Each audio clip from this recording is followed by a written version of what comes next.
Hey,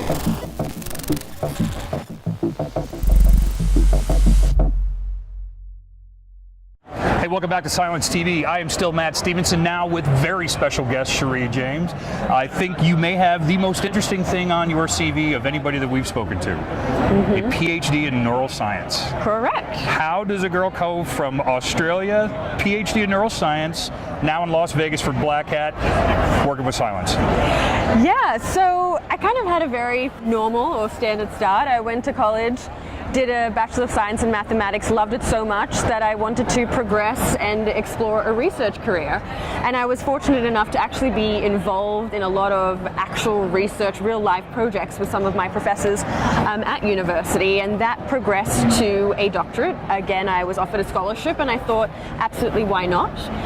I enjoyed experiments, I enjoyed the process of analysis, I enjoyed going to conferences, sharing ideas and speaking to other people and just kind of getting involved in that research community, and that's just how my career progressed and inspired me to be really involved in the neuroscientific community. I did make an abrupt change when I left Australia.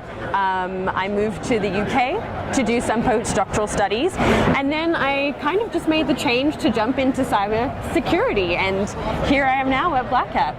Now, Silence proudly waves the artificial intelligence flag, and we've seen a lot of other companies, whether they are jumping on a marketing bandwagon or they are legit. As a scientist that has studied this extensively, what are the applications when we look at this is how artificial intelligence affects security? You know, what is it doing that we weren't doing 5 years ago? Sure.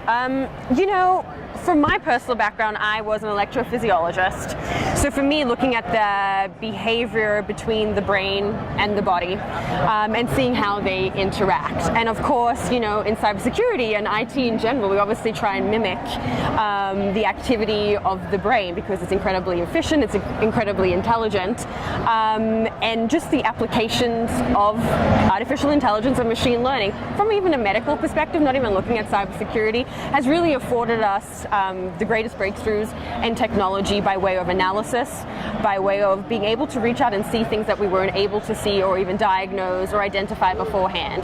So there's many real world applications, and of course here in cybersecurity we have been able to harness it in our solutions here at Silence, which is absolutely fantastic. Anybody aside from, let's get out of our realm, but where you look at their tech and from with your history, you look at whether it's machine learning or AI or any branch thereof, and you're just like, that's cool. Like, that is so, I can't believe we're doing that compared to the recent past and looking at what they're doing now. Any technology that you really like? Yeah, absolutely. I'm incredibly impressed with IBM Watson, and it's kind of been a pet interest for me particularly, and I myself, again coming from that health and neuroscientific background, and personally as well being incredibly interested in a lot of cancer types, etc. Watson has actually come near and far, leaps and bounds in identifying those sorts of medical issues and adding to what doctors, physicians can do nowadays, which I think is fantastic. So that's a really kind of pet interest of mine, the medical applications of AI. Watson has really blown everybody's mind, whether it was Smoking Ken Jennings on Jeopardy or the recent Go title. You know, when you look at Watson and that type of intelligence, is there a day coming where they will be in the operating room as a part of the surgical team, or are they there already? You know what? They're there already, and I actually had the privilege, my professor that I worked with in Australia, he was part of an advisory board, not exactly with Watson and the team, but within Australia, working on surgical and medical equipment, harnessing AI and machine learning as part of the operating theatre, which obviously having that intelligence, that technological intelligence on top of it, allows people to be more sensitive, more analytical in how we approach surgery. So I think it's fantastic having those applications within an operating room for that particular example. Now we got to bring it back a little bit. We can't not talk about Silence. If you're wearing that shirt, we got to get it out there. Absolutely. Your team, the consulting team, you are the people that we are adding to the products and solutions that we have. What's going on with your team right now? You guys are all over the world. You're doing all kinds of neat stuff.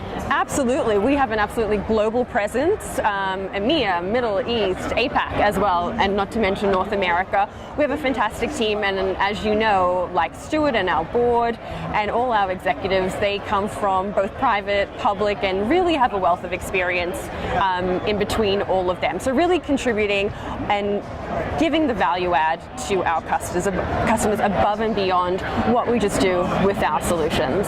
And for you guys, it's not that the product is so difficult to install or to maintain, it's that you've got to have a larger presence. You've got to add the people quality to what we're doing with the AI, with the machine learning, that sort of thing. Absolutely, and that's what makes, I think, Cylance stand apart, is definitely the people aspect. You know, we're not just a brand, we're a company. The heart and soul of what we do really is the people who are genuinely interested in being innovative, who are interested in really doing the best and being the best for our clients. And I think that's really what stands us apart, and that's really what we do here on the consulting team, having that consultative approach, wanting the best for our customers and clients. That's important to us. Yep. And you know, if you're happy, then we are happy. Well, if folks are looking for more information about what you're up to, where can they find you at on the internet? You can absolutely find me on LinkedIn, Cherie James. She is the only Cherie James that's wearing that color shirt on LinkedIn. Always.